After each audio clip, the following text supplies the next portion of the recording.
Wind howled like a dying beast across the open prairie, dragging dust, sickness, and sorrow through the withered grasslands. The sky, once an endless blue, had dulled to the color of bruised bone. Buzzards circled overhead, not just a few, but dozens, black silhouettes against a smudged afternoon sun. Their screeches echoed across a valley where death had pitched its tent and stayed. Bodies lay where they had fallen. Some curled like they'd tried to crawl towards salvation, others sprawled face down in the dirt. Limbs twisted unnaturally, children beside mothers, husbands beside wives. There was no order to it anymore, just the randomness of decay. Cholera had not knocked gently. It had kicked the door down, emptied the pantries, and silenced the singing. The nearest town, once called Gallows Bend, had turned to whispers and ashes. Half the buildings were boarded up. The others stood hollow, like the skeletons of ideas long since abandoned. The trading post had stopped taking visitors. The church bell no longer rang. The preacher had died mid-sermon, coughing up blood as he quoted Revelation. And outside all that silence and rot lived a man named Eli McCrae. His ranch sat miles from the road, nestled between barren hills and blackened cottonwoods. The house had once been painted yellow.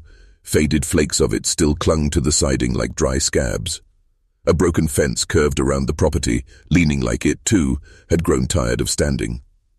The barn door hung by a single hinge, swinging in protest with every gust of wind. Horses were gone. Livestock, too. Only the ghosts remained. Them and Eli. He rose before the sun and slept after it fell, though he no longer kept track of days. A cracked calendar still hung on the wall, stuck on April. It was July. The only sounds inside were the creak of the rocking chair and the occasional snap of wood in the stove.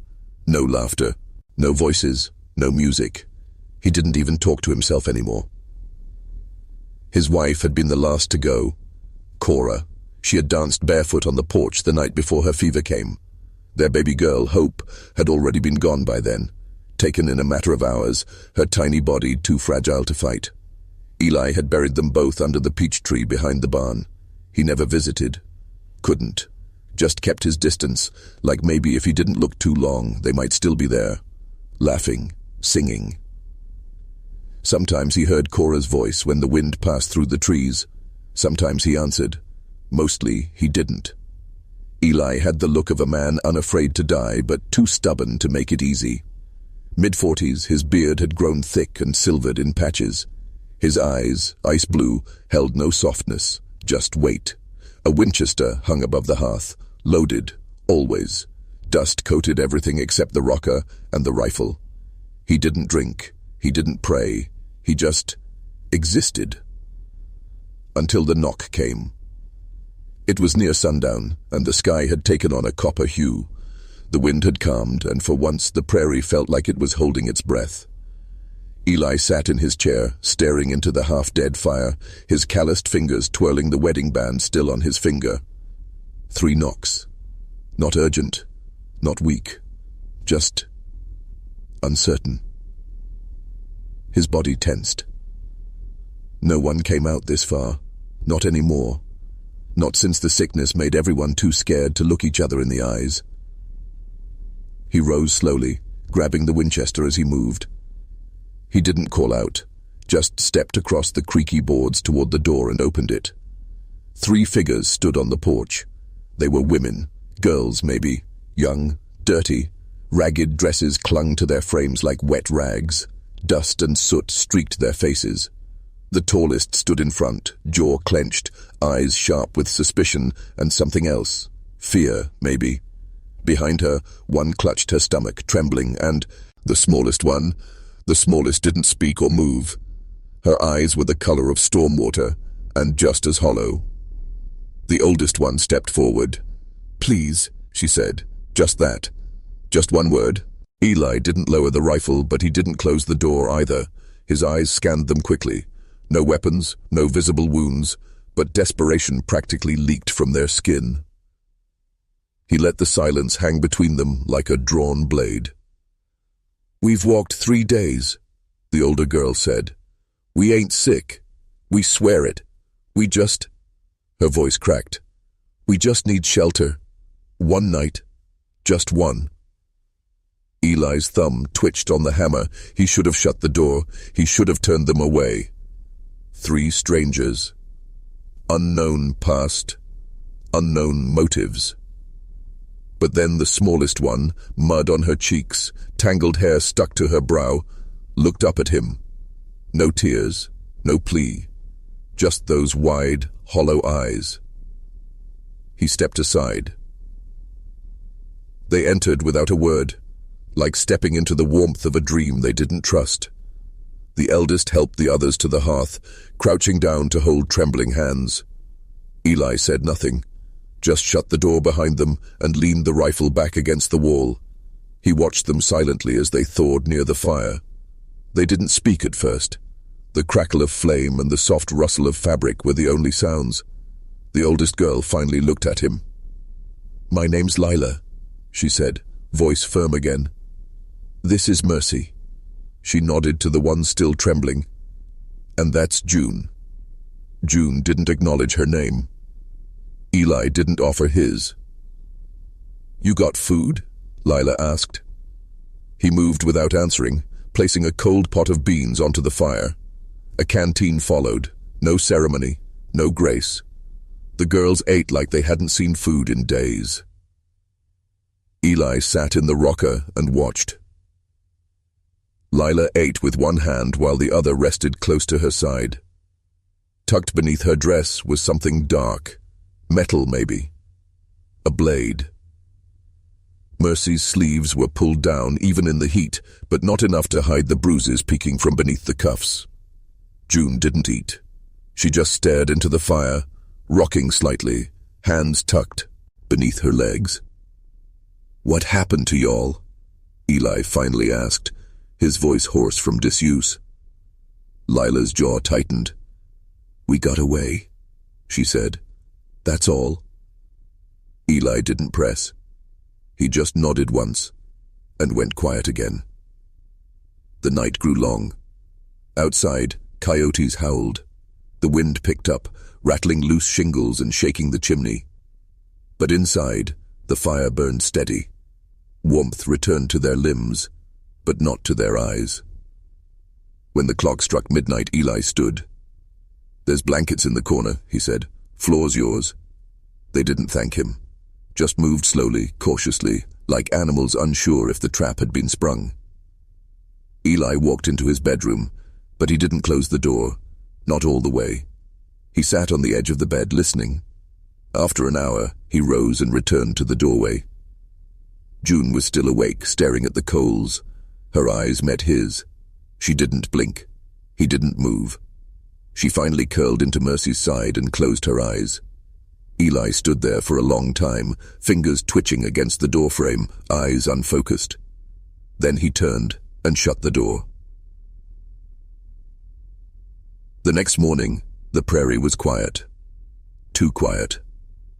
Birds had stopped singing weeks ago, but even the insects were still. Eli stepped outside, rifle in hand, eyes scanning the horizon. A low fog clung to the ground. The air stank of something distant but foul. Smoke, maybe from a burned wagon or a funeral fire too close to town. He returned to the house to find Lila stoking the embers. Mercy was boiling water. June was combing her fingers through her hair in long, slow motions. "You got a shovel?" Lila asked. Eli raised an eyebrow. "Barn's still standing," she said. "You're not going to throw us out today, are you?" Eli didn't answer, just nodded toward the shed. Lila found the shovel. Mercy followed her out. June stayed behind, watching Eli. "You talk much?" she whispered. It startled him. A voice, small, soft, barely carried.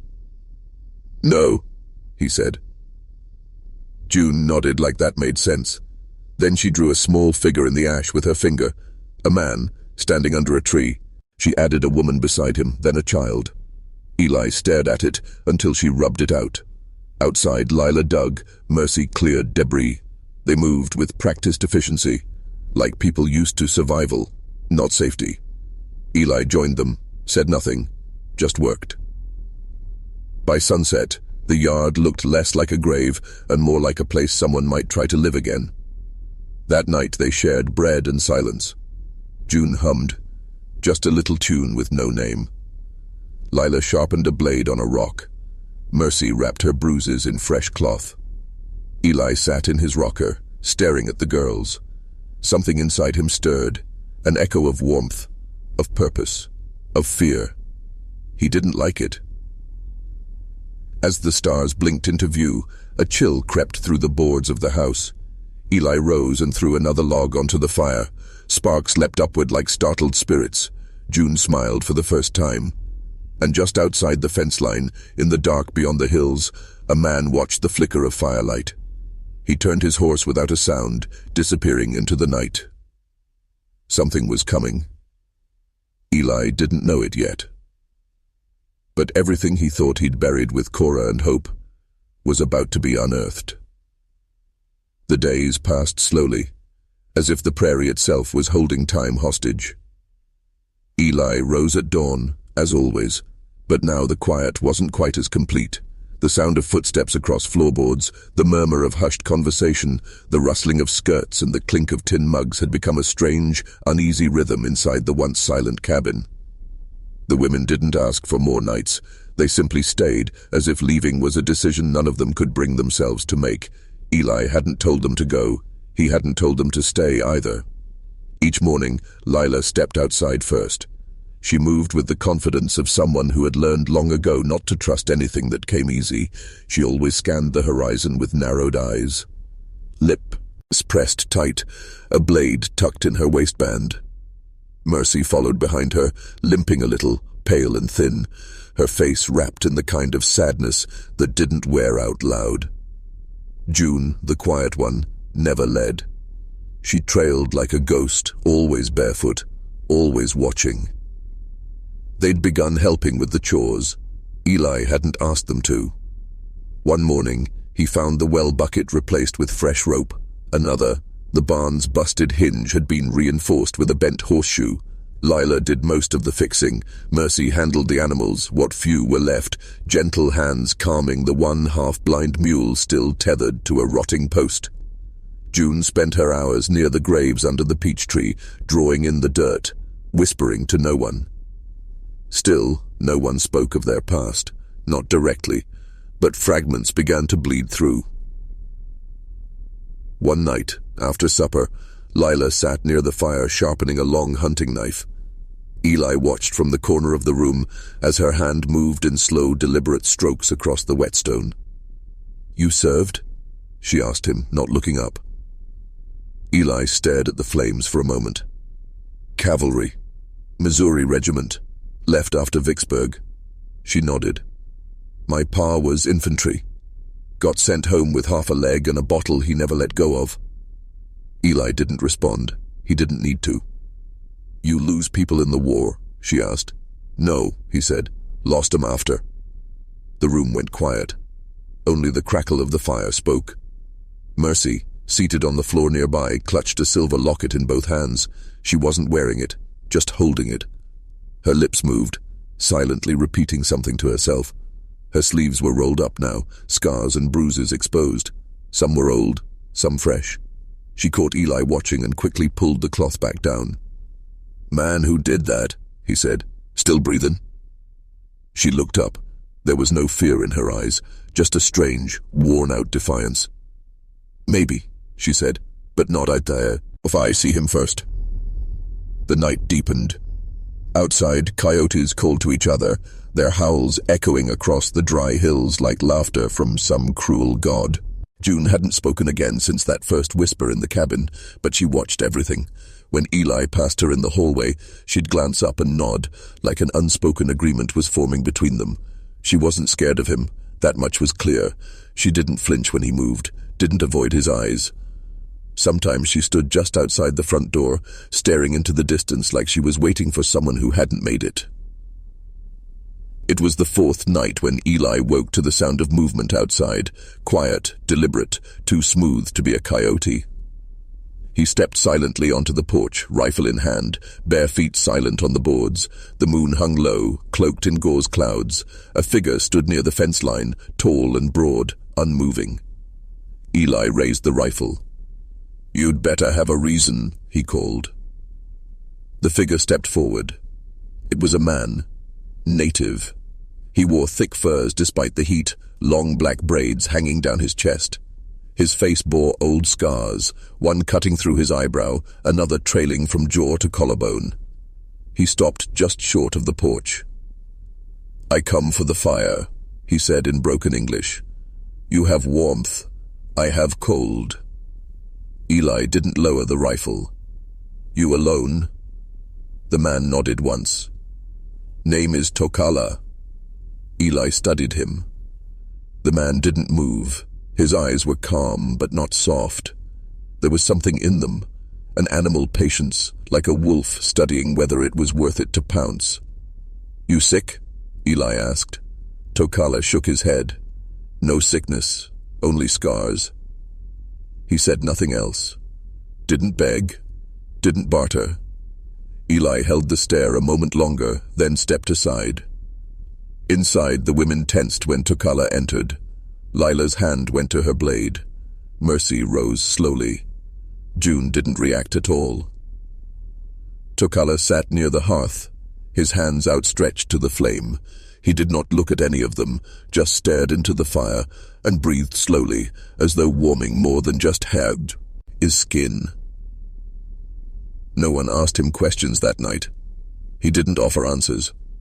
But the house felt heavier with him in it, like his presence brought the storm one step closer. The next day, Eli found Tokala fixing the barn door. No words, just work. By evening, Tokala spoke again.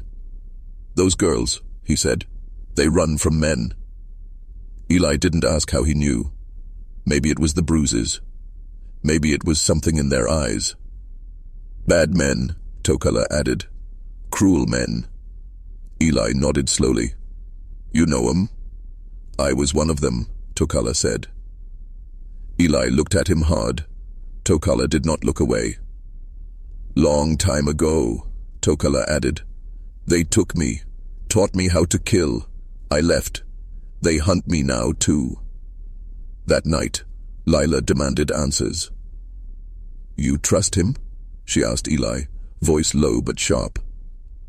"I don't trust anyone," Eli said. "But I know fear. He doesn't have it." Lila hesitated. "You think the man we're running from, you think he'll come here?" "I think he's already looking," Eli said. "And when men like that look, they don't stop." Lila stared into the dark. Her voice dropped. "His name is Sheriff Thornhill."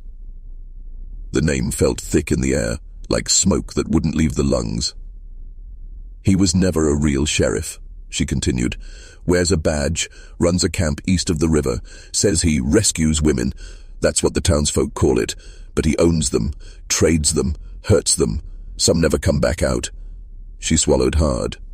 "We got out because he was drunk, because June set fire to the holding tent, because Mercy stabbed one of his men with a broken bottle. We ran, kept running, thought we might be safe this far out."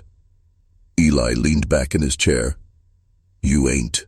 Mercy spoke from behind her, voice hoarse. "You gonna give us up?" Eli shook his head. "You're here. That means something." The days that followed turned the ranch into a camp. Lila drilled with a rifle under Eli's watchful eye. She had good aim, better instinct. Mercy learned to use the revolver Eli kept hidden beneath the kitchen floor. June carried a knife Tokala had carved from bone. The old man taught her how to move in silence, how to strike fast. He never smiled, but something shifted in his eyes when June mimicked his stances without being told. Eli found himself watching more than he spoke, watching Mercy laugh just once when the mule sneezed water into Lila's face, watching June fall asleep under the tree where Cora and Hope lay, her small frame curled like a kitten at rest, watching Tokala stand guard at night, unmoving, face to the stars. Something inside Eli stirred, not joy, not peace, but something closer to motion, like a wheel, long rusted, finally remembering what it was built for. He caught himself humming once. Just a note, just a second. He stopped immediately. One evening, as the sun bled red across the sky, Tokala stood on the porch beside Eli, both men scanning the distance. "Smoke," Tokala said, pointing. "A thin trail, barely visible." "Could be a camp," Eli said. "Could be a warning," Tokala replied. Neither moved, but both knew the time for waiting was ending. That night, June placed something beside Eli's chair. A sketch. In charcoal and ash, she'd drawn 5 figures standing together. 4 humans and 1 tall bird. An eagle, wings stretched wide behind them. He didn't ask what it meant, but he didn't throw it away either. Just before sleep claimed the house, a coyote cried again. Longer this time. Closer. Inside, Lila cleaned the rifle once more. Mercy folded blankets with careful precision. Tokala carved new arrows in the corner, and June sat quietly with her hands in her lap, waiting for the wind to speak again. Eli stood in the doorway, watching them all. He knew now the fire had returned, not just in the hearth, but beneath everything. Beneath silence, beneath grief, beneath scars. Something was coming, and this time he wasn't planning to sit still and let it take everything. Dawn broke like a bladion across the horizon, sharp, sudden, blood-tinged. The air was heavy with heat and something else, something older. It wasn't just the wind anymore. It was the feeling of footsteps drawing near, of decisions hardening like steel in the gut. The prairie was no longer silent. It was waiting. Eli stood by the fence, eyes fixed on the east. He'd seen the same patch of dirt 1,000 times, but now every shadow felt like a threat. The clouds above were thin and streaked with firelight, the kind that never lasted. Behind him, the ranch moved with purpose, no wasted steps, no wandering eyes. There was only preparation now. Lila ran her fingers down the rifle's barrel one last time. She had cleaned it twice before breakfast, then checked it again. Mercy packed the food into sacks, wrapping jerky and biscuits in cloth while her hands shook just slightly. June tucked knives into the seams of her skirt and then into her boots. She didn't speak. She hadn't since the fire drawing. Tokala carved one final totem and pressed it into the earth behind the barn. No one asked what it meant. Some things didn't need language. The tracks came before the men. 7 riders, boots worn raw, dust rising behind them like the tail of a dying storm. At their head rode a man with a white hat and a long black coat. The badge on his chest caught the morning light. Sheriff Thornhill. Eli spotted them from the rise beyond the fence. He didn't wait. He walked back to the house with quiet footsteps and gathered them all by the porch. The words came slow, like dragging them from deep inside something buried. "They're here." Lila's jaw locked tight, her breath steady. Mercy's lips moved in silent prayer. June reached for Eli's hand, squeezed it once, then let go. He felt that grip longer than he'd expected. They didn't run. They had nowhere left to. The plan wasn't perfect. Eli didn't believe in effect. He believed in buying time, in surviving, in hurting them more than they hurt you. They'd drawn a line, rope soaked in lamp oil stretched from the barn to the dry grass. Traps had been set around the east entrance. Bare teeth, rusted spikes, broken glass buried just below the surface. Tokala had shown them how to disappear into shadows, how to breathe with the earth. They waited. The horses stopped just outside the fence line. Thornhill dismounted slow, theatrical, like a preacher stepping up to the pulpit. "Eli McCrae," he shouted, voice loud and smug. "You got something that don't belong to you." Eli stepped out onto the porch, rifle in hand, calm as a statue. "You lost something, Thornhill?" The man smiled beneath a trimmed mustache. His eyes didn't. "You know damn well what I mean.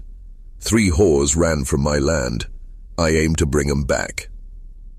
Lila stepped out beside Eli, rifle in both hands. Mercy came next, revolver shaking but ready. June moved like a shadow to Eli's other side. "They ain't yours," Eli said. And you step one boot on this property, you'll be leaving in a box." Thornhill's smile faded. He turned to the rider nearest him.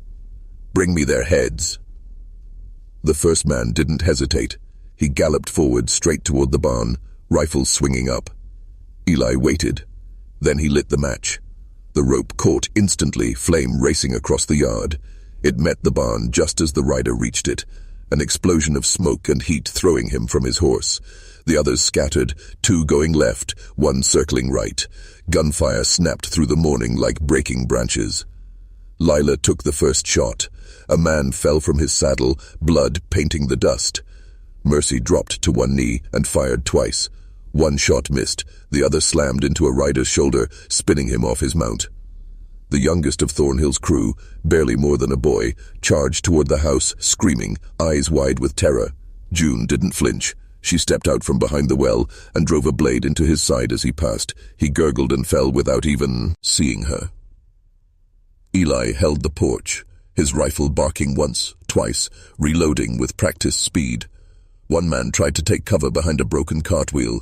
Eli shot through the spokes, caught him in the chest. He didn't rise again. Smoke from the burning barn curled into the sky, a column of grief and fury. Horses screamed. Somewhere, one of them caught fire and thrashed violently until it collapsed. Tokala appeared in the chaos like a phantom. He moved silently behind one of the remaining men, arrow notched, string drawn tight. The man never saw it coming. The shaft punched through his neck and dropped him into the grass. That left Thornhill. He didn't run. He didn't charge. He walked, slow, steady, toward the porch. His revolver hung loose in his hand. His boots crunched over the glass and ash, his coat swaying gently with each step. Eli descended the stairs, meeting him halfway between the fence and the fire. "You always were a stubborn bastard," Thornhill said. Eli didn't respond. "You think this means something? You think keeping 3 broken little girls is some kind of penance for whatever you lost?"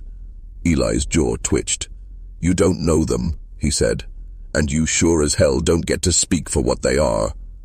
Thornhill raised his gun. Eli shot first. The bullet hit Thornhill in the thigh, knocking him off balance. He dropped to one knee, fired wildly, the shot hitting nothing but dust. Eli stepped forward, rifle lowered now. He didn't need another bullet, not for this. Thornhill spat blood onto the dirt. "You think you're better than me? I did what had to be done. Order. Ownership. You don't win out here by being good, McCrae. You win by being feared." Eli knelt beside him, face close. "You lost," he said. "All that fear bought you nothing." He stood and walked away. Thornhill bled out alone. When the smoke cleared, 5 bodies lay in the field, thighs. Grass smoldered near the barn. 2 horses had fled. One twitched in agony and had to be put down. June did it herself, quick, silent, eyes steady. The ranch stood, though it bore its scars. Boards blackened. Ash clung to the eaves. The well had a bullet lodged in its side, dripping slowly. But the wind returned, soft again, not whispering death this time. Just quiet. Tokala buried the bodies without ceremony. One by one, he laid them in shallow graves along the hill. No markers, no names. Lila sat on the porch steps, rifle across her lap. Her eyes watched the sky, not looking for danger anymore, just watching. Mercy held the locket again, but now she wore it around her neck. Her bruises had turned yellow, fading. June finally spoke. It was evening. The stars had just begun to show. Eli was fixing the doorframe when she walked up behind him. "Thank you," she said. He turned, surprised. She smiled, small and soft, and then reached into her pocket. She handed him a drawing, this one of a man planting a tree. Beneath it, 4 smaller figures stood in its shade. Eli didn't know what to say, so he didn't say anything. That night, Tokala stood by the graves. He didn't speak. But when the sun rose the next morning, he was gone. Only a carved feather remained, hung gently on the doorframe with a leather cord. Weeks passed. Lila started a journal. She wrote in it every morning before sunrise. She told Eli it wasn't for anyone, just for the silence. Mercy planted seeds where the fire had scorched the earth. Tomatoes, beans, something with yellow petals she didn't know the name of. She sang sometimes now, off-key, but it filled the air. June painted the barn, yellow again, the same color it had been when Cora danced barefoot in the summer sun. Eli worked, quietly, deliberately, with hands that didn't shake as much anymore. He didn't take the ring off, but he stopped staring at it so often. One morning he found June asleep on the porch swing, her drawing pad open beside her. He looked down. She had drawn a portrait of Cora, smiling, standing beside Eli, her hand resting gently over the small mound of her stomach. Behind them was the tree, in bloom. He sat beside June, silent. She leaned her head against his shoulder. The prairie was still scarred. The wind still carried memories, but something new had taken root. Something fragile, persistent. It wasn't joy, not yet. But it was life. And life was enough.